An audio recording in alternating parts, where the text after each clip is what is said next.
Good evening, and welcome to the Speak Easy podcast. And today we're hosting series 3 of the Leadership Roundtable. And I have some amazing guest panelists here today, and they're going to come and share and give their insight on leadership challenges in today's workplace. So my first guest is Mr. Nicholas Jiles. Nicholas, how are you?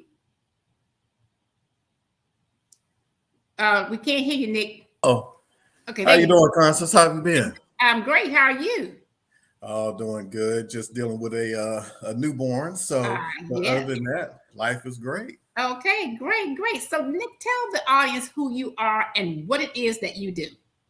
So, my name is Nicholas Jiles with 180 Leadership Coaching. I specialize in leadership coaching, leadership training, mainly in DISC and emotional intelligence, as well as speaking engagements, dealing with leadership as well.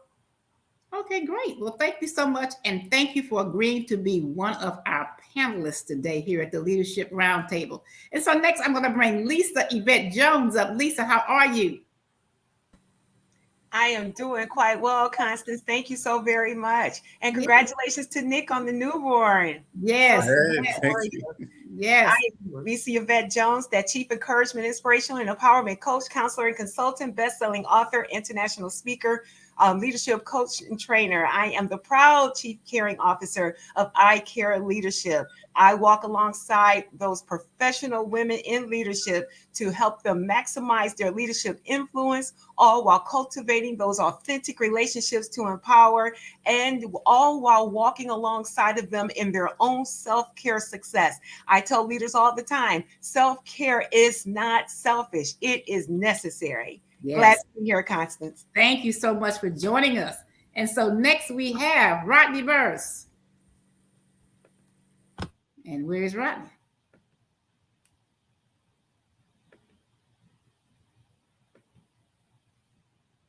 Well, can't bring them up. Let's see. I hope they don't have to go out.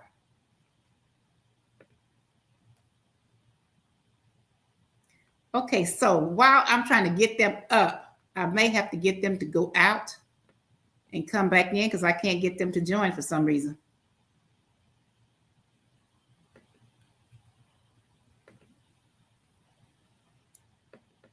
So Jacqueline, Doreen, and Rodney, I need you guys to log out and come back in because I can't bring you to the stage. Thank you so much. And so Nicholas and Yvette, while I have you here. Okay, there's Rodney. Okay, so while I have you here, Rodney has joined us. Good evening, Rodney. How are you? Hello. I was just about to message you and say, okay, I'll log out and log back in. Nick, what's up, my brother from another? It's good to see you, man. Yes. Good to see you. Hey, Lisa. So, yes, I'm Rodney C. Burris. I'm one of the nation's top leaders in unlocking human potential and inspiring organizations to greatness. And what that basically means, if you ever had a Christmas tree back in the day, Constance, and one little light bulb would be out, right? Mm-hmm. But it would cause a whole string to go out. And sometimes we think that we got to do so much replacing and revamping. And sometimes all that's needed is a slight fix to make the whole thing light up, right? And so I've been uniquely gifted and trained to help us see those things. I hope to share some of that in our conversations today.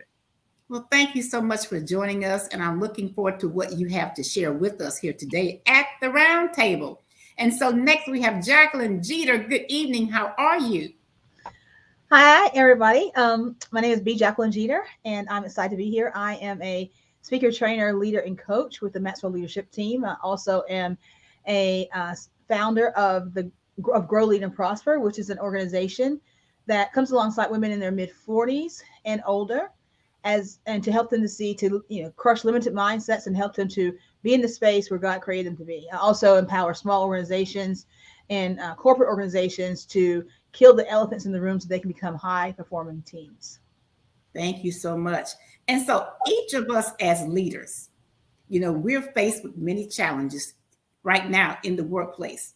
And so, we had challenges pre-pandemic, but now post-pandemic or intra-pandemic, whatever you want to call it, we're seeing more challenges. The Great Resignation, Okay, we have that. Can't find people to work. Disengaged staff, the quiet quitter. So just kind of tell me briefly, just kind of each of you, and Nick, I'll start with you. Just kind of tell me how you gauge the culture in today's workplace.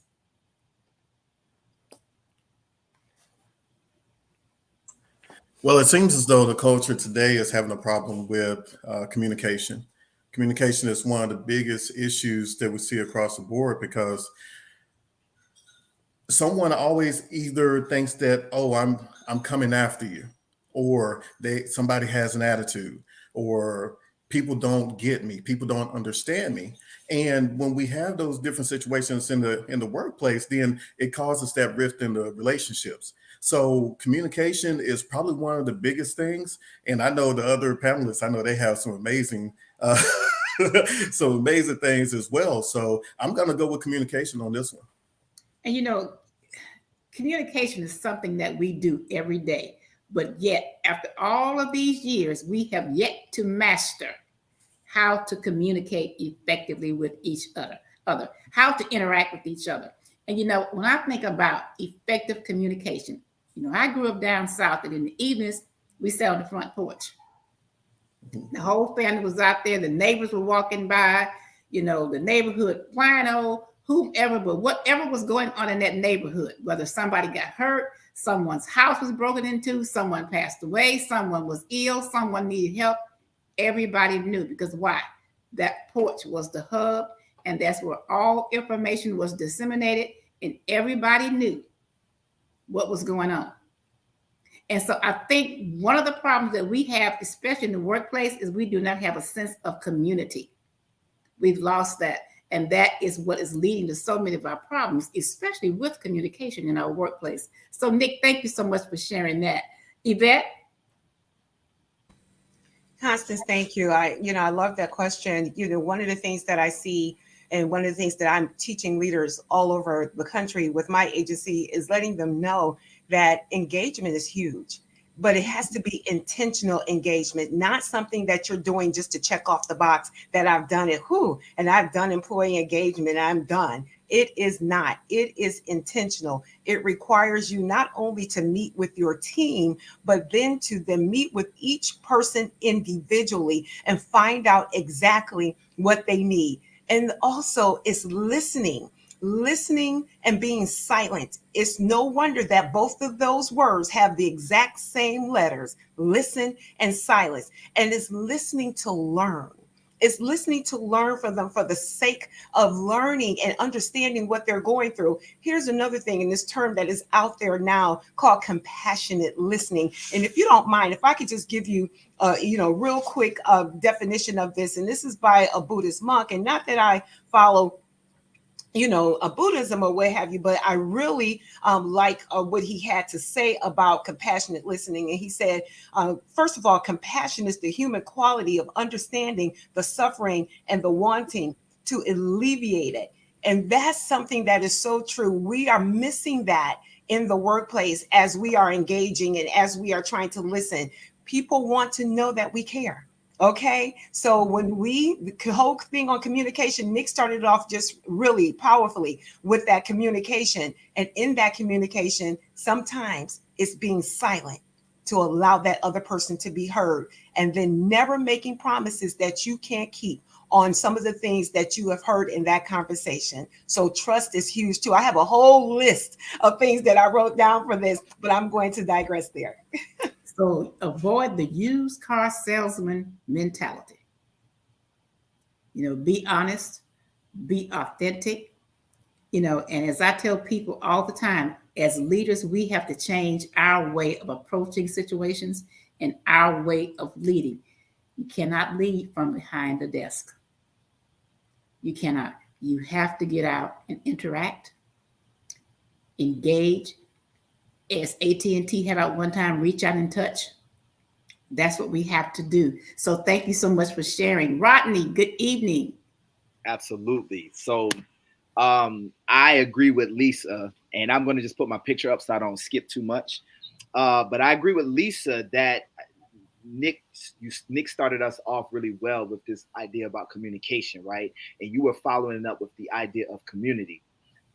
So communication is one of those very interesting words. If we break it down, right, the root word of communication is commune, to share, like it makes up the word community, common, right? But if we break down that word, the co means together.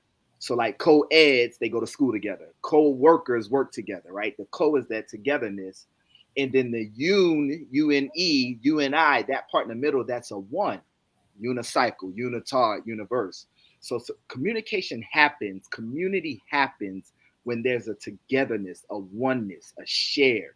And when I feel on the outs, when I feel my job is at risk, when I feel like, yes, you said over the email, but I don't get it. We said it in meetings, but nobody heard me. If I don't have that intentional, that caring piece that Lisa was talking about, all of those things kind of undergird communication.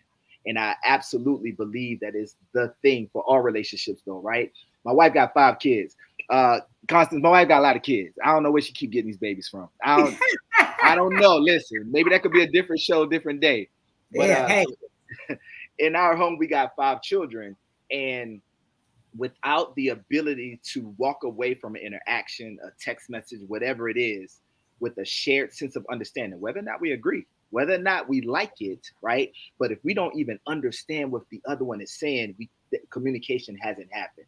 So I absolutely want to support that right there. I find that that's one of the biggest challenges in relationships in general and in the workplace right now. Oh, wow. Thank you. I like how you broke that down.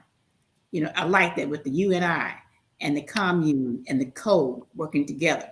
I like that. That was a great example, you know, great explanation. And I thank you so much. Doreen, good evening. How are you? Good evening, Constance. Thank you so much for having me. Is it okay if I introduce myself? I didn't get to it earlier. I'm sorry. Go ahead. I apologize. Go ahead. Thank you. My name is Doreen Lisa Reed. I am a certified business coach. I've been having the opportunity to coach for 13 years and been in marketplace ministry for 25 years. And as a certified business coach, I coach high-performing Christian coaches 40 and over how to develop that business blueprint to gain clarity of their specific mission, message, mandate, mantle to market by laying that specific firm foundation for your specific business, making sure our policies and procedures are in place. Now, in regards to this particular question, what I see really lacking is that employers, and it's now even shifting to employees, there is a devalue of one another. When you are devaluing one another, you're not even talking. You are already perceiving that this person is less than or can't do something. And then to be honest with you and very straightforward, what I've recognized, especially when I was in teaching in a school district and in other Fortune 500 companies, what happens is that when your employer often sees your gifts and talents, that gifting and talent is not recognized or not appreciated. And actually, when they see it, you know that they see it, but what they try to do is act like they don't see it. A lot of times what I'm seeing is that there's like almost a threatening, like, well, I don't want you to know that you have this gifting. I don't want you to know that you can do this. And that is very disturbing because we are spending a lot of money going into debt, going to college to get all of these papers, and we're going through and these proverbial hoops, so to speak. If I do this, then I can gain this. If I do this, then I can gain this.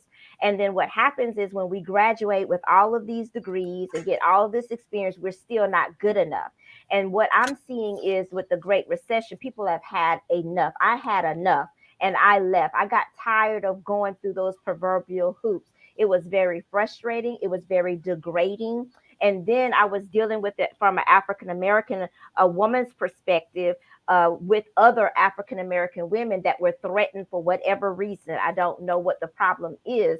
But once we walk into a room, it's like your gifting. The word of God says your gift will make room for you, but there is also a threat. There's also a price to having that anointing, that mantle upon your life. Everyone is not going to appreciate that. Some people do feel threatened by it, and then they try to devalue, make you think, which is gaslighting, that you don't really possess what you have. Then on the other side of that, when you are in a climate where white men are trying to control you, the narrative that you're just a African American angry woman because you're standing up for yourself, you're smart, you're articulate, you're called aggressive.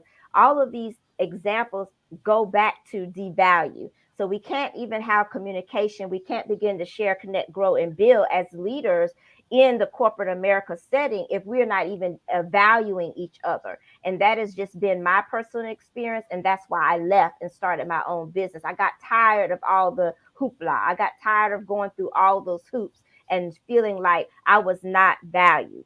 And so it has paid off for me because now I am a certified business coach to Confident Christian Women Coaches. And what I do is actually teach them how to use those transitional skills that they already possess and have gained over time to build a Christian coaching business and get to the bag. Thank you so much, Doreen. Thank you so much. Jacqueline, how do you gauge the culture in the workplace today? I think that it comes down, I mean, like everyone said, Nick kicked the ball off. He did. I love football, so that's my whole thing. But and then with the engagement with Lisa and even just all the everyone else was saying, my key thing I think is the appreciation piece, because we have 5 generations of people in the workplace, and so those are conflicting. Having a son who is in one of those generations and trying to follow him as he goes his own path, engages his own path. There are times when he came in and said, he called me and said, "I'll let you know I'm quitting my job today." And I'm thinking, but you just bought a townhouse. What are you doing? Because in my generation, you worked, you retired, you were loyal, you were there at that company. But him being a millennial and whatnot, his mindset is totally different. So the appreciation, making sure we engage and appreciate what each one brings to the table will help us understand. I may not be the butter, but somebody else would be the egg, somebody else would be the flour, but we all come together to make the perfect cake for that particular organization. So I think the key thing is appreciating there are different, to be flexible in how we approach situations. No one is good at everything. And as Nick knows, and I as well am a consultant in DISC, knowing those different behaviors and seeing how they fit together, because that's when conflict comes, when we don't know or don't even want to engage with someone to understand where they're coming from. My father used to say, "Bring me alongside of you so I can see what you're, see things from your point of view." And that's a key frustration. That's a key conflict in America today, in our organizations today. And I think that has lended a lot to the Great Resignation in different ways. One, with the conflict, people just, like, I'm leaving. A lot of my nephews, I had nephews and my son, I said, I don't really see myself retiring from one company. I'm going to get what I need to get and go somewhere else and do this and build my own company and do what I need to do. But they don't see themselves like that. And if you're dealing with someone at work who has the mentality that for my generation that we were kind of built upon, that you're here, you're loyal, you are here for like 40 years or whatever, how many years you're there. And someone who's like, I'm here for like 2 or 3 years and I'm out. There's a big conflict there, but you're not appreciating the differences. So I think that we kind of have the same theme of what we're saying, but that is a big key of having all the generations together, and it can be volatile, but until we learn how to pull on the strength of that, we're going to have conflicts in that, and we'll still have those hurdles that we have to navigate. And Jacqueline, you are correct, because I know for myself, when I'm reviewing resumes and I look at a person's job history, and this generation, man, 18 months is the max. That's the average. And they have moved on. And I'm like, but they keep changing jobs. But I had to remind myself, hey, this is a different generation. If they make it 2 years, that is longevity for them. Yeah. Because they're always looking for other opportunities, work-life balance. Their priorities are totally different from ours in our generation. Like you said, we stayed someplace, we showed some long-term time on a job, and that's what we looked at. You can't evaluate employees on that now. You can't. It's a different measuring tool. And so you're absolutely right.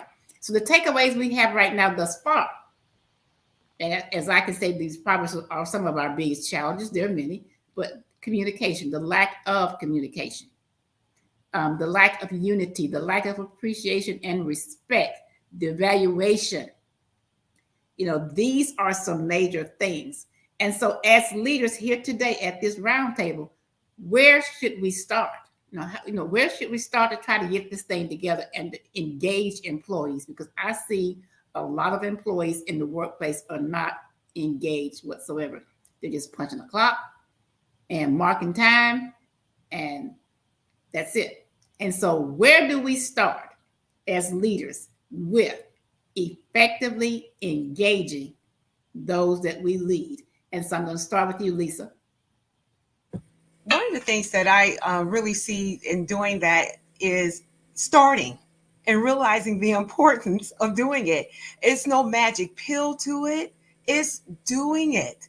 And one of the things that I, tell the leaders, all the time is there is no perfect time.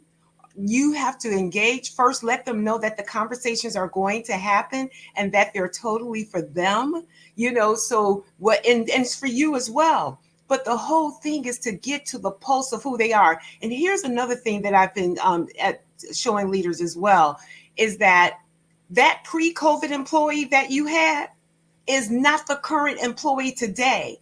The last 24 months have caused a major disruption in who the person you have been looking at for the past 2 years. And now the employers are saying, come back to work, come back to work. They're coming back to work. But please know that the person you're dealing with now is not that pre-COVID person. You must engage. It is necessary. You cannot continue to go on each and every day with your team members and not check in to see who you are dealing with today. What has changed? What do they still trust you? Do they still believe in the mission of the agency? What do they choose to do? Remember, their lives have been disrupted as well. We sent people home, right?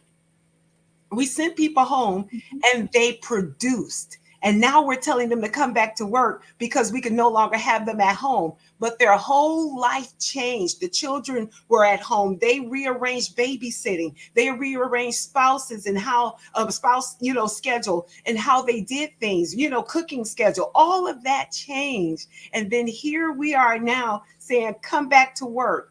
And we can't tell people to come back to work because it didn't work, because all while they were off, we were telling them, great job, you're doing good.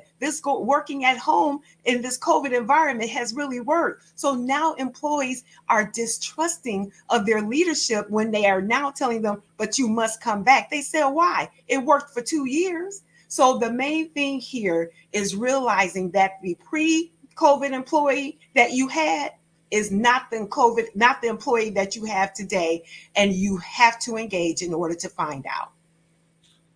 And it's interesting that you say that, because even as leaders, we're not the leader that we were pre-COVID, because we went through some changes as well. Absolutely. So if we don't have enough empathy within ourselves to understand, okay, I had to readjust my lifestyle and how I did things, my leadership style, everything, to manage through this crisis. Absolutely. So if I went through change, why can't I understand that the employee has gone through a change? Absolutely. How do we meet in the middle? We all went through a change. And so how do we meet in the middle? So I thank you so much for sharing that, Lisa, with us. Nick, what are your thoughts on it? So I love what Lisa was saying, because you're right. Everybody right now is different. There is, as soon as you left the office area and you started working from home, a lot of people may say, oh, I love working remote. Remote is great. It's the best thing since sliced bread. Yes, that's true. Because a lot of people, they've already said that the amount of stress has gone down. People are doing their work more because of certain situations, right? But what about those people with 3 or 4 kids? What about the people who are homeschooling? What about the people who have other things that's going on that's personal in their life? We're looking at a whole spectrum of people who have, oh, everything is great because I don't have anyone at home to distract me, unlike in the workplace. But everybody can't say that. But I would say that training is one of the things that will truly help, because when the pandemic happened, you had a lot of people that said, hey, well, let's do training remotely. And when we did the training remotely, a lot of people did what? They cut off the camera. Mm-hmm. A lot of people had other things going on. They said, I'll be back. And while they were sitting in front of that computer, they were doing something else. They had half the screen on whatever the training was, and the other half doing work that they were supposed to get done because they didn't have the distractions. So how do we fix those different things? You know, I mean, there are so many issues that are happening right now, but I really think that training is one of the biggest ones. Just like I said, we're not the same. We're not the same. Some people thrive in having a environment where they can connect with people. And like I said, when we talk about DISC is about having the relationship and being able to connect with other people. And if you have that person who is, let's say, they're an influencer, or that person who is a steadiness person, then they thrive in having people around them, and one, getting the reinforcement, getting the appreciation, getting the praise, being able to talk and get those ideas to manifest. And you have those other people who are, let's say, a D, they're dominant. They want to be out there leading. They want to be back in the workplace saying, hey, I want this team. I want to engage with them. Even though I'm outgoing, I'm task oriented, but hey, don't count that against me. I just want to accomplish the goal. And a lot of people don't want to do that over the computers. So I think, we do have to find a common medium. We have to find it some kind of way. But it comes down to leaders understanding and connecting with their people. Mm-hmm. It also comes to us as leaders understanding who we are. Mm-hmm. You know, fully understanding who we are, and if we need to kind of adapt our style to, effectively lead those that we're leading. And there comes times we have to do that.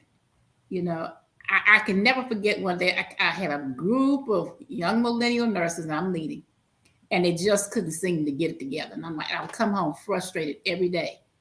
And I'm like, why can't they just come to work, shut up, do what they're supposed to do, take care of the patients, go home and be done? No, it was just always some type of chaos, some type of discourse. And I thought about it one day. I said, you know what? You are leading what you have raised in your house. The only difference is he does not have a nursing degree, but he's in that same generation gap that they're in. So guess what? When you're telling him things and you're giving him instruction, he doesn't get it, they don't either. So you've got to adapt and meet them where they are. And when I made that realization within myself, the dynamic changed. And so I think it's going to take us all as leaders to kind of, look at ourselves, do a self-assessment. What do I need to change? How do I meet those that I lead where they are so that we can bind together and move in the same direction? So thank you so much, Nick, for sharing that. Jacqueline, what are your thoughts? You used the words right out of my mouth about being agile and how we interact with people. And like you just said, like I said before about the different generations, I can't talk. If you have more than one child, I think, I can't forget his name. He was on a few minutes ago. He said he had 5 kids. His wife had 5 kids. So he can't talk to each one of those children the same. No. So just something that simple, because even if they're in the same generation, they're going to receive things differently. And being a manager and having those persons who are matrix managed and direct managed, I have to remember, I'm talking to X right now versus Y. Some people need a little more prodding, and I work totally 100% remotely. My job was always remotely, but I've historically, most of my career, over half of my career, have been in the office, and I'm a very high D, Nick. And so those things that I think we have to learn how to navigate, because more people are remote now. Like Lisa said, they sent people home and they're like, you come back, and people are like, I'm not coming back. Well, they need that talent. So some workplaces have become more flexible and how they adjust that. Some of them have not, or haven't been able to. But I think we need to just really kind of step back and do an assessment. And I think you said it, Constance, as well. We have to realize who we are now too, because I definitely am not the same leader I was before the pandemic. I'm not the same leader I was a year ago before going through breast cancer. So I'm not the same person. And so you look at things differently.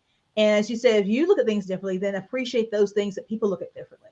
And then the other thing is just ask the question. I'm a very direct person. So just ask the question. What will it do? What do you need to be able to be? Do you see yourself in this organization XYZ years or whatever? What is it that you need? What aren't you getting? Because I think we hear a lot about quiet quitting. A lot of people have quiet quit. And I think a lot of times people don't understand also the remote piece. Historically, employers have looked at working remotely as you're off in the grocery store or you're at the spa or somewhere else, and when you're really working and you work more really, or I'm more productive remote because you don't have the distractions. You don't have all those issues that are coming at you. And because when, I get up early in the morning, I'm online and I look up and I'm like, oh, it's already 6 o'clock. I've worked over quote unquote my 8 hours. Yes. So you get a lot. So I think it's that understanding, one, just having the conversation. And as Lisa said, just start. Where do we start? Let's just look at it and unpack it and look at where our rate limiters are. Can we do this? Can we not do this? Is this something that's even reasonable? Is this something that's actually realistic? And do those things and just make the changes and realize it's going to help your corporation, your organization overall. And maybe some, growing pains over the time, but growth is painful. Wow. Rodney, what are your thoughts on it? So first of all, I do want to say you're absolutely right. My wife does have a lot of kids. I don't know anyway, but it's something I learned from her that I share when I do these trainings, right? I shared something from my wife with these leaders, and that's this right here. My wife comes from a background constant. She was very rigid about protocol, right? It's time to go to bed, time to wake up, do this in this order, very much a C on that kind of DISC profile. And well, that wasn't my background, right? I'm like, let them stay up, let them go and so that was a constant kind of pull, right? Push and pull. And then one day she started engaging with a group of ladies and they started traveling and they were doing different things and they would have Thursday night shows watching. I forgot what shows came on Thursday night they was watching. Some Viola Davis. The have and the have nots. All of that. Of that. Getting away with murder and just all whatever. But scandal, I don't know, whatever. This was some years ago. But Nick, what I learned from her is as she started stretching out and relaxing and enjoying those aspects of herself, it influenced her mothering. It influenced her parenting. A parent is a type of leader. A choir director is a type of leader. A teacher is a type of leader. So if the core is leadership, right? What's the lesson? As I allow myself these experiences, the self-care, the mental wellness, right? But see, that's tough for a lot of us because there's a protocol, there's a checklist to get through, right? There's things that we got to do. If we can begin, if we want to have lasting impact with our teams or the people that we lead, it starts with the self. It starts with allowing me to have those things that I want to see come up out of them. I learned that from her. I share that all over the place. And it's something that I believe will help us in this space as leaders connect with the people that we're trying to lead in our different environments. Wow. And I'm going to say, listening what you said about how that changed her perspective and how that changed her. I know for myself, now that I'm working remote more and not traveling as much, because, I love the excitement of running through the airport, in Atlanta every Monday. I love that. I just get a high on that. Love it. But now that I'm home and working more remote, it's the ambiance of the work environment. I get tired of being in the same place. So what I do is I promise myself 1 week each month, I go someplace to a different location and stay that week and work remotely. 1 week I went to the Smoky Mountains and worked. It was just a whole different level of productivity and effectiveness. Because why? Self-care. I went fishing. I went to the spa. I relaxed. I enjoyed the mountains and the scenery. Ambiance. And so as a leader, sometimes we have to look at the ambiance of our work environment and assess whether it's conducive for what we're trying to do. So thank you for sharing that point. Doreen, what are your thoughts on it? I believe for me, it goes back to something very simple. I'm very simplistic. It goes back to being willing. We're talking a lot about leadership We're talking a lot of from the employer's point of view. And basically what we're doing is we are imagining this willing vessel. But to be honest with you, and just let's cut to the chase, most leaders are not willing. And this is why we have the chaos that we do. And I'm going to come from what I know, okay, what I worked in the trenches, not on public stage, not in that caliber, but from working 19 years in the trenches and over. We talking about all of this training. I know for a fact we had to go, I worked in multiple school districts. We would go through all of these different okay, we're having training. Everybody's excited. Oh, we're doing training. Everybody's excited. Okay, the new training comes. One day, there's no it's not implemented. There's no implementation. But we just went through this training that was supposed to be district training. Where was the implementation of it? Where was the execution of it? And it just depended on who your leader was, who your principal was. Now, I worked for a very high performing principal. She was assigned there by the state. So her willingness, her drive, her motivation was different versus another principal that had a lax attitude or a different type of leadership. But it depends on whether or not the leader is coming from a willing perspective. Now, that's what I experienced. The school, when I first came to this particular county, there was a waiting list. Hear me good, and this is no exaggeration. There was a waiting list to be expelled. There was a waiting list to go in ISS, which is in school suspicion. There was a waiting list to be on detention because we would not have people to have duty to monitor the detention. So as I said, this particular school was under the jurisdiction of the state. So all of this work that this particular principal did, and we worked alongside her that time, she was literally yanked out. It was like when they saw that she was doing too good, they yanked her out. And this particular county is known for that. They're constantly switching principals, teachers. No, you stay here 3 months. You go over here 3 months. You go over here a year. And it's time you're making traction, and the time you're putting in all this effort and all of this training, it's just cut short. And to be honest with you, it's madness. Because you have people like me. I was sent there by the Holy Ghost. I didn't even want to be a part of anything school system in 1996. I was called into it. God called me. And so therefore I was sent into this ministry, which is marketplace ministry. And so for someone like me with a genuine heart and a willingness to go and share, connect, grow, and build, that was very frustrating because it made you feel like you were spinning wheels. So what I'm saying is it really is up to that individual leader. We as the roundtable can go train, and many of you go to multiple stages and do all of this training, and all of that is good and fine.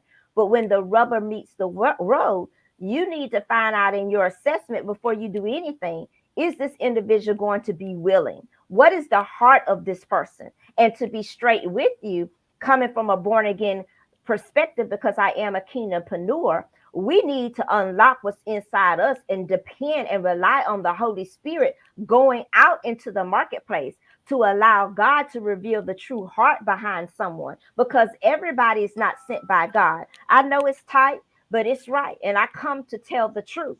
Everyone in these particular leaderships are not there to uplift. Some people are assigned to oppress. Okay. So if we are on these stages, and if we are opening, if God has opened you these doors to go to these Fortune 500 companies and to be on stages the way you are, what I'm hearing tonight, I charge you to go with the eyes of the Holy Spirit. Because if that person is not willing to decrease so that the people that they're called to serve increase, and therefore the company and all of the community and all the things we're talking about increase, you are wasting your time. That's my perspective. And I know it's tight, but I That is got to right. say the truth. It's It's right. right.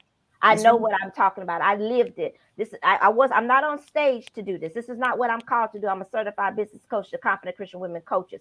But I know what I experienced. I know what I saw. My husband has been in manufacturing for 40 years. I don't know what Pepsi Cola is going to do now that he's retired. I don't know what they're going to do. They can't even find no one to run the filler. When this man had the filler memorized in his mind, what are they going to do? When you drink that Pepsi Cola next time, think about the laborers of the people that are producing that product. What hardship they're going through, the oppression that they're going through because of wrong leadership. Everyone in leadership should not be in leadership. And this is why what I'm saying today is we have to come with a kingdom mind. We are assigned to go. If God has allowed you to go into all of these realms that you're able to go with the eyes of the Holy Spirit, because everybody is in that organization is not sent to uplift it. Let's be honest. Some people are sent to cause its demise. Wow, Doreen. And, as you were talking, I was just thinking about some things that I have experienced over the past 35 years and thinking about some people in leadership that I have encountered. And you're right. Some of them have had no business being in a leadership role because they were not prepared, one, mentally or spiritually. They were not. Some of them were not prepared educationally. They had some warped ideas and conceptions about how life really should be. And they just weren't fair individuals. And so they came into the workplace and they just caused all this chaos and all this corruption. And the workplace was just tore up from the floor up. Yes. And that means your productivity is out of the window. Out of the window. So I'm going to chime in. Pastor Cockfield, thank you so much for joining us. I'm going to chime in with you in a minute, get your thoughts on the workplace and the different challenges in employee engagement. And so some things we identified early on, Nick kicked it off with communication, the lack of effective communication. And then with the training, we went through all this training blitz, but is the training effective? How do we know it's effective? People are at home training virtually, cameras off, and they're working on other stuff. So how do we know that the training that we're providing is providing them with the necessary tools that they need to develop and to progress? So we looked at lack of employee engagement, ineffective communication, ineffective training, okay? And as Doreen just put the big twist on it, the lack of the spirituality that is needed to be a fair and effective leader. So Pastor Cockfield, with you hearing that, what are your thoughts as far as the biggest challenges in the workplace for leadership today? Well, let me give a little quick brief synopsis about myself and what I do. So I'm working for the Department of Veteran Affairs. I run their Lean Six program, VAY, and Agile Safe and some other stuff. And so one of the things that I've encountered with leadership is they're very task oriented and they spend more on tasks than they do process innovation. Looking at steps and measures. So in Lean Six, we have something called going to the Gemba. That's going to the place where things are going on. And so I was teaching a class just recently about how that now we're in a virtual environment, and the challenge that a lot of leaders are having is making that shift from brick and mortar to this virtual environment. And so I'm now trying to get these guys to understand you still can go to the Gemba, you still can meet people where they are. And it's really about understanding the processes and teaching people to be teams versus this vertical aspect of everything goes up, you waiting for an answer to come down for things to get done. No, it puts pressure on those that work with you as a leader. So I challenge the leaders now. I said, how about a horizontal approach and have people work in teams and have team leads? And I'm teaching them now. I got a course now. What is a team lead?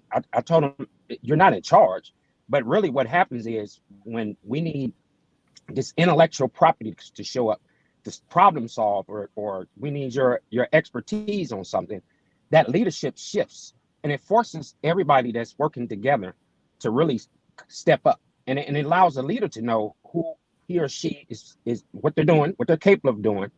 And I'm even challenging them when they're meeting with senior leadership, bring the team with them. Don't try to just because you're in charge to show up yourself. So I'm gonna go to this next piece, is process innovation and these steps and measures that people do on a daily basis. How do you teach people to be accountable for not the product you produce, but really talk about the quality unto which you're producing this product? And what innovation are you bringing to the table, instead of, again, just showing up to work and doing the same stuff different day? And I think in leadership, we got to really just, again, go down to the ground, even if we're virtual. I challenged the leader just recently. Instead of you having these staff meetings where everybody is present, how many times or how often do you just in MS Teams call up folks and have them one-on-one with them and just ask them, what are they doing? Why are they doing what they do? How they do what they do? Where are you doing it? Do you even know who the customer is? Do you even understand what is the needs of the organization as a whole? And I'm gonna throw this last piece out. We have a new employee orientation that I created, and one of the things I challenged the CEO and the C-suite folks, I said, hey, how about for one day you teach new people about the whole organization as a whole, about the tools, technology, and the manpower, and about where is this organization going? How do these new employees fit within the organization? And we use a balanced scorecard. So I had to have senior leadership explain what's a balanced scorecard. What are the tenets, or how are we structured? What does that mean to people? So now people start out the gate understanding the importance of what they do and why they're doing it, where they're doing it, how they're doing it, that type of stuff, and why their processes are so important. So I'm kind of more of the belief, yes, there are folks that are there that don't want to be there or want to challenge the organization as a whole, but I would rather spend more time on the 9 that want to be there instead of that 1 that don't want to get it right, and allow again, force folks to be thinkers, innovative, process innovation. I don't care just because you can produce something. That in producing that, I don't want a stale product. I want that intellectual property, that mindset that says, hey, we can do it better. Challenge them to make things better every day. And then have a reward system, Pastor Cartfield. When they give you their value, they should be rewarded for the value, not dismissed for the value or overlooked for the value. And then what I'm hearing with your particular environment is that there needs to be people on the floor. No one should be sitting waiting for somebody to come to me. So when I was at Purdue, we went out on the floor. My supervisor went out on the floor. He was always on the floor. When I would get his calls, literally, I'm saying he's on the floor. But then I knew what, as his executive assistant, what was going on. So I was able to keep everyone in the loop. So in that type of environment, you should be walking the floor. You should be corresponding. They did this at Stanley too when I did my walkthrough with them. Everybody was on the floor. So that way you're hands-on, you're interactive, it's real world application. And what I'm also hearing is that there should be an ongoing orientation. There should be an ongoing communication meeting. There should be ongoing. When people come in, I know you're giving them a mass amount of information at one time, but what I'm hearing is orientation should be ongoing. It should be evolving because things are always changing. So when you was breaking down those different gamuts and those different components of your organization, what I literally heard was, okay, we need to get small groups of orientation where the big wigs, the C-suites, the CEO actually interact with these people and let them understand the A, B's, and C's, ins and out, because that makes them feel part of the community. It makes them feel invested in, and then it makes them think about leaving. So that's kind of like what I heard, Constance. I hope that was okay to just yes, that's fine. Interject there.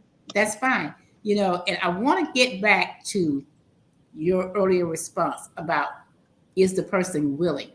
Or, looking at things from a spiritual eye. And my thoughts are the heart of a leader. A leader. Is that person's heart right? Is their heart right? Leadership, yes. To do. Thank you, Constance. I'm glad you picked that up in the spirit realm. Because I listened to what you said, and it stuck with me.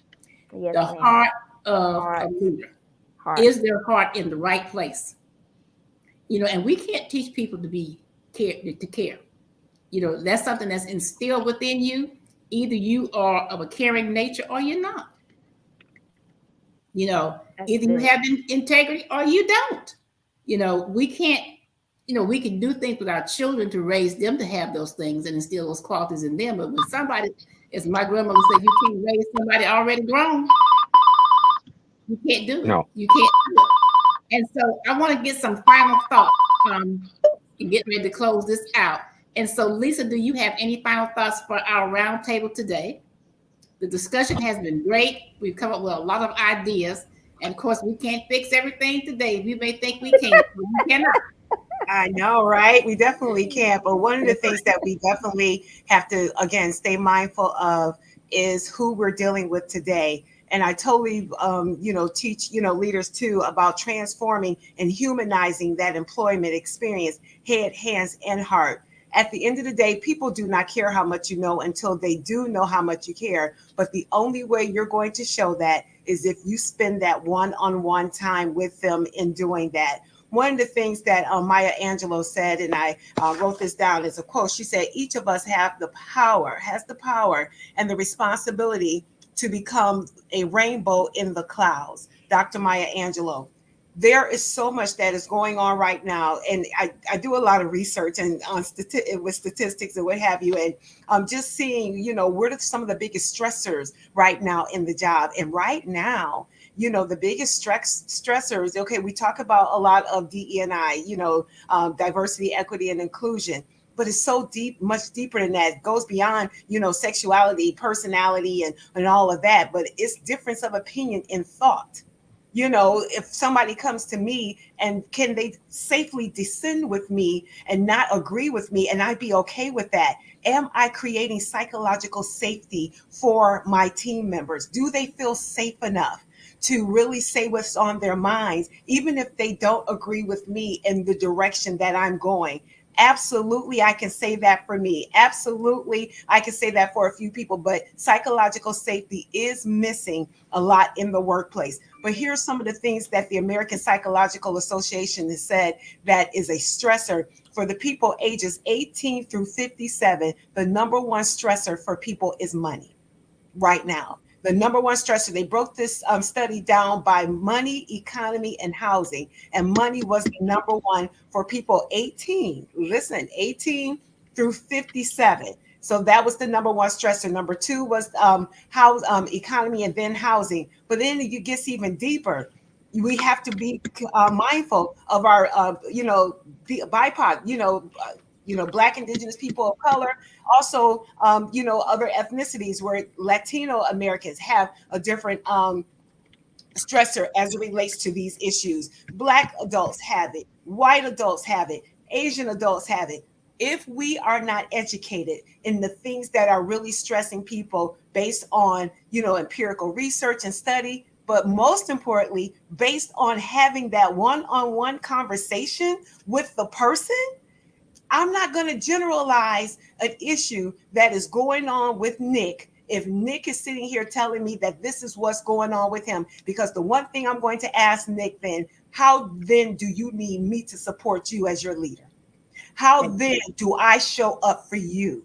Okay, because this doesn't mean that I show up the same way for the next person, no different than how we do our children. But Nick needs me in this way. So Nick, how then do I support you? And then I write that down and then we check in as much as Nick needs me to check in. So those are just the lasting thoughts I want to leave. Of course, there's so much. Okay, I took pages of notes on this because it's just really so important. Here's another thing I will tell people: if you're having a struggle with how to have those conversations, have a regular state interview with each of your team members. You'll ask them questions like, what is top of mind right now for you? And it's strictly based on them. It has nothing to do with work. Okay, what is top of mind right now for you? Okay, what are the things right now that are on your mind that makes you, either jump out of bed in the morning in excitement or you can't sleep at night? What are some of those things that are, like that top of mind for you? What makes you report here daily? Okay, what is it beside the money? Okay, and if you were in my position, what would you do differently? How would things look? Seriously, what can we do differently? And if you were in top senior leadership, what would you do differently, and how would this place look? And then never make a promise to your team members that you can't keep. But here's the thing, those things that you know that you can change, make those changes so that they will continue to build trust with you and build psychological safety for each of them. That's Lisa Jones. All right, Lisa. All right. It was tight and it was right, Doreen said. Yes, indeed. It was tight and right. Okay, so Nick, any final thoughts? So, you know what? I can't even come behind that. Lisa, that right there was amazing. All right. With everybody on the panel, and I know the pastor got in a little bit late, but there were some things that he said that really caught my attention. Accountability was one. And I think that we really need to start holding people accountable, even from the bottom up. I think there are a lot of people who are scared to hold their leadership accountable for fear of retaliation. You have so many people there in the workplace who are trying to do the things that they know that are right. But if I say something, I'm going to get fired. If I speak out, how would they look at me? If I do this, then I'm going to get ridiculed. So there are so many different things that, and one of the notes that I took was fear, because a lot of people live in fear. And just like Lisa was saying, right now, people are money is one of the biggest things that's on people's minds. And if I'm fearful in the workplace and my leadership is not doing anything about it, they're not making it to where I can come and talk to them, I can speak out, I can say things that are on my mind, I can give my opinions, I can give my thoughts, then now I'm living in a world of fear because I have to support my family. So what are leaders doing in order to help that? All right. Now, do we have that spiritual well-being in the workplace to where people know what's right? People are going to do right by you. Are they going to make it a place to where, hey, come and say whatever it is that's on your mind, and let's talk about that. Let's have a back and forth. Let's have this conversation. I have a laundry list of things, especially from what everybody has said, because there has been so much great information. And I will go through communication. Communication is going to be one of those things that bridges the gap. And what is one thing that we have in all of these organizations, especially the big corporations? Generational differences. And when you have those generational gaps, how do you connect with each person? I supervised up to 40 people at one time, to where I had people from the age of 18 all the way up to 65. I had to know how to talk to each person and understand that each person is different. Each person has a different mind state. What was important to the older generation was, I need to do my job. I need to be good at my job. I need to be proficient at my job. Security. This younger generation, they said, what time am I getting off? I need my time. I want, even if it's just going to my room playing video games, I want my time. But those were the things that was important to them, right? Training. You have to make sure that people are getting trained. The leadership has to set the example. They have to lead by example. If a leader says, we're going to have this training, that leader also needs to be inside of that training, so they know that their people are getting the training that they need. Even if it's remote, they need to be on the screen, giving their input, making sure that their people are engaged. So whether it's in person or remote, that leader needs to be engaged in that training, and they know exactly what their people are getting. And after that, that's where we go back to the accountability.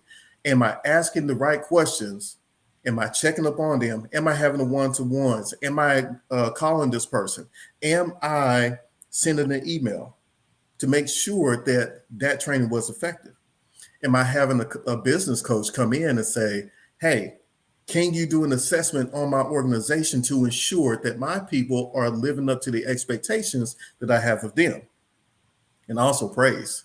We have to give people that praise. We have to give them that appreciation, because if I'm coming to work, and even that is even in your home, If I walk through my house every single day and I'm doing something for my wife, for my kids, for my husband, whatever the case may be, every single day, and nobody says anything,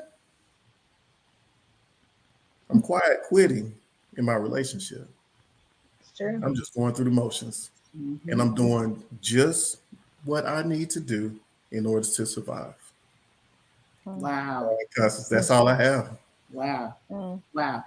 I heard you say about fear. Mhm. And that's from both sides of the fence, because I'm dealing with some leaders that are operating out of fear. It's not a fear of retaliation, it's a fear of rejection. Mhm. They're so afraid that they're going to be disliked because they're doing the right thing and making the right decision. When I keep telling them, when you're doing the right thing and you're holding people accountable and you're making the right decisions, there's that trust. Okay? There's that trust. We don't come to work and get paid to be liked. I know I never have. I am held to a standard that I need to hold people accountable to make things happen. And so if I'm going to act out of fear because I'm afraid of how they're going to feel about me after I make that decision, or they may feel a certain kind of way, shame on me as a leader. That means I'm ineffective and I need to move out of the way and let someone who can be effective come in and do that. And so there's that fear of rejection. How well do you handle rejection? The question I have on the table. How well do you handle it? A lot of people cannot handle rejection. They just can't. Somebody tells them no, and man, they just fall to pieces. We have leadership. And as we've all said tonight about the diverse generations in the workplace. People are cut from different grains of cloth. And some can handle certain things and some cannot. And you mentioned praise. The millennials, they came up in that trophy phase where the losers got a trophy and the winner did too. First time I saw that, my son played t-ball and his team won. They got the big trophy, then they had these little bitty trophies for the losers. I'm like, what is that? Oh, everybody gets you're up here like Oprah, you get a trophy and you get a trophy. I'm like, no, them suckers off. They shouldn't get anything. When we came up, okay, we'll try again next year. You didn't get anything. Try again, great job. You try again next year. That's it. You didn't get a trophy. So so that has been instilled in that generation, and we have to use those same tactics in the workplace. Praise. Yes. It's praising. I'm sorry, because it's praising in the moment, not waiting till like review time. Or back in January, you did this, but praise them in the moment and making sure they understand that you did. This is what your expectation is for your job, but you went above and beyond. And sometimes that's all people need, because I think someone mentioned about knowing what their motivators are. Everybody's not motivated by money. People need to have meaningful work. People need to have be able to flexible environment. So just understanding that. And just taking that time to understand where people are coming from.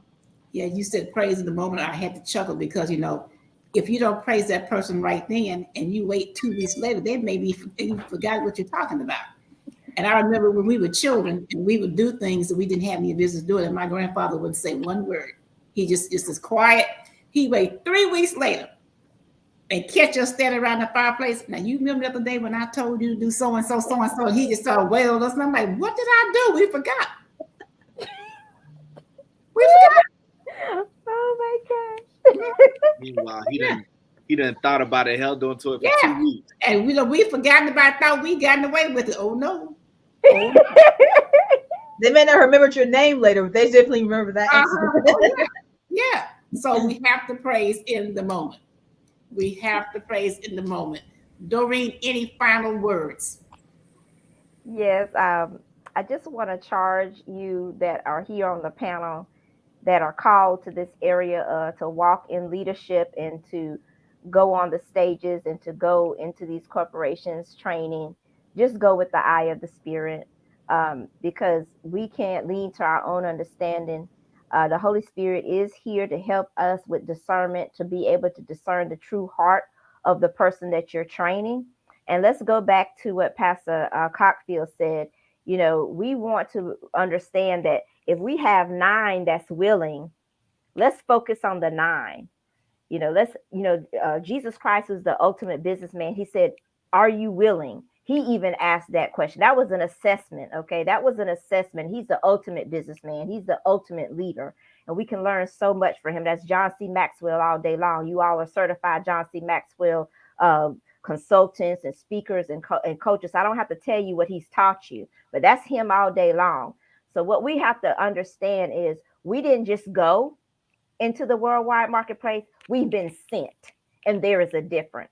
And there's a different mantle on our life. There's a different accountability on our life. And we are responsible for looking through the eyes of the Spirit with all the knowledge that you have, with all of these different things that we have. That's all good and fine. But at the end of the day, I'd rather go armed with the Holy Ghost any day. I'd rather go armed with the Holy Ghost because he is the teacher of all things, and he will reveal those things that you do not know of. And then you'll be able to identify those leaders that have a heart for leadership. And it's often those people that don't seek after money. Like my daughter, she's almost 30 years old. She could care less about the money. What she wants is, I've worked my behind off, and you still arguing with me about tea? Really? I come in and stay late and open for you and close for you, and you're going to argue with me because I forgot to put the lid on the tea? Really? And bye-bye. So these are the things that even the millennial generation and all of these other generations that you spoke about are looking for. Don't assume that they're looking for the money. Don't assume that they are not hard workers. Don't assume that they're going to be on their phone 8 hours and not even show up. My daughter has been working since she was 12. I taught her how to work because I worked at 13. So I trained her that you're going to work. I took her to my friend who still owns her own beauty parlor, and she began to work. So she has a strong work ethic. And so those things that I instilled in her of wanting to be valued and wanting to be appreciated for the work that she does is in her. So just because we have these different generational gaps, let's not assume that everyone is the same. I think that was mentioned, taking the time to know the individual. And I will say this in closing. One of the particular jobs that she had as a prison worker, she actually was promoted because of her work ethic all the way to lieutenant.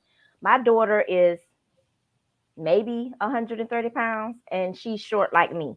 But they put her over 1,200, let me say this again, 1,200 inmates, one person, because of her leadership, because of her work ethic. They're still calling her and asking her to come back. So let's not assume that this generation is a cookie cutter of everything that we see. There are some, as my daughter, and my older daughter, she's the same way. She's been working ever since she was in high school and beyond. That they still want that appreciation. They are willing to work the long hours. They're willing to show up. They have a care of excellence. My girls have a care of excellence. But you're going to come at me because I did one thing, and you're going to come and curse at me because I did. Really? You're going to come and curse at me? One gentleman decided to curse at my daughter, and I'm like almost in the car, ready to go handle it. And that would have not been good because he cursed her in front of multitudes of people. Yes, this actually happened. So my daughter said, no, Ma, don't go. My husband was like, please don't go, because everybody was restraining me. But this stuff is real. And when we're talking about leadership, I just want to charge you that you're on the front lines. You go with the eyes of the Holy Ghost. I just hear the Holy Spirit saying that, and that's what I've been commissioned to say tonight. Thank you. Thank you so much, Doreen. Rodney, any final thoughts? Absolutely. Real quick, the higher up we go in our organization, and Doreen, it's so funny that you were saying that, because that was going to be my tidbit, and then you just gave me a nice little T-ball setup. I appreciate it. So like her daughter, right, the higher we go up in our organizations, whatever type of organization it is, it's less about doing the work or the task, and it becomes more and more about taking care of the people to empower them to do the task, right? And so our efficacy at those levels is measured based on how happy are our folks. Are they showing up? Are they productive? You know, what's the workplace morale, or how does the organization, the church feel? Like whatever it is, the body that we're taking care of. And so as leaders, just remembering that you can do 100 things, but we didn't hire you for this role to be a worker bee. We hired you to take care of the people so that they can do the task that undergirds the organization. And that's just always kind of been like a good tidbit to kind of be reminded of every now. I think we need to take That's this good. round on the road. I like what he said, Constance. That was really good. Yeah. Not we a need to worker take this bee, on the but road. actually taking care of the people. Now, that's another discussion. Exactly. Well, I like there's that. several sidebar discussions that came up tonight. Several sidebar discussions That that was need to be good. had. Thank you. And that's why I said we need to take this on the road because we really need to get out there in the trenches and see what we can do. Absolutely. Yeah, you're going to learn something different in the trenches. I mean, that's the perspective I've come from. I'm not, like you gurus on the stage and exposed, but I've learned a lot I've been working since I was 13. I started, cleaning houses in Charleston, South Carolina. I've never been not without a job because I like to eat. So I've always been working, but I've learned a lot. And when you're in the trenches and when you're seeing the day-to-day stuff, it's a different perspective. And my husband, like I said, he's been working for 40 years. I don't know what these employers are going to do without men like him, that had the integrity and took the oppression and took the depression and took the devaluing to supply the needs of their family. I don't know, because this generation is not going to do it. They're just not going to do it. And that's why we have the Great Recession. And I think Jacqueline was saying earlier, her son said, I quit my job, but he just bought a condo. That's just their mindset. My son, they're not gonna do I don't like that job. Okay, but hello, you like to eat, don't you? You need to eat.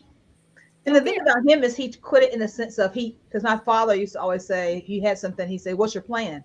And that was my thing. I said, well, what's your plan? I'm like, I sound my dad. But he said, I have a plan, Mom, good. So he already had a plan. He didn't go on one day and just say, I quit. He had a plan. He knew he may have some bumps on the road, but he never missed a beat because he had a plan that had been instilled in him. So I think the method of I'm in North Carolina, whether I take 85 or a back road to Charlotte, as long as I get to the destination I need to be at, I have to appreciate someone wants to go the scenic route and I might want to go the faster route, or vice versa. So that's one thing that he did. And his big question was, it made me think as well. I know we got to round up, but his big question was, do I go to a job every day that I hate? And I was like, well, yeah. But, yeah. But that's the thing that he helped me, his courage and his risk taking as a leader helped me to really reassess my leadership skills and to reassess my leadership approach. So I had to navigate and be agile with how I approached how he decided to live his life, because I can't live it for him. So those are things I think that the most stable part of a pyramid is the bottom. And as Rodney was saying, when the closer you get to the top, your focus is supposed to flip. It's 180-degree leadership focus, right, Nick? And so your focus should be shifting. And I think that a lot of times, especially now with budget crunches, things like that, a lot of training is done in the C-suite and above, and the people at the base of the pyramid, so to speak, are left without. They're just like, go do this, and they don't have the true understanding or what's been instilled in them. So making training and development fit for purpose for those people, for everybody in the organization, and not just in certain elements, will make your pyramid, your organization, more stable. So wow. Well, your son had a plan, mine did not. Mine don't either, because if they ain't happen, they leave. I don't know what kind of plan he's got. My daughter, he quit, and I said, so what are you gonna do? She ain't gonna stand there and let you curse her now. That's not happening. Yeah. I'll do what I have to do. I'm like, okay. So I told her, come home. If I got to feed you, you will eat. That man is not gonna stand there and curse you. That's not happening. Not on my watch. That's not happening. Mama Bear Doreen has spoken. Yes, indeed. Pastor Cockfield, final thoughts.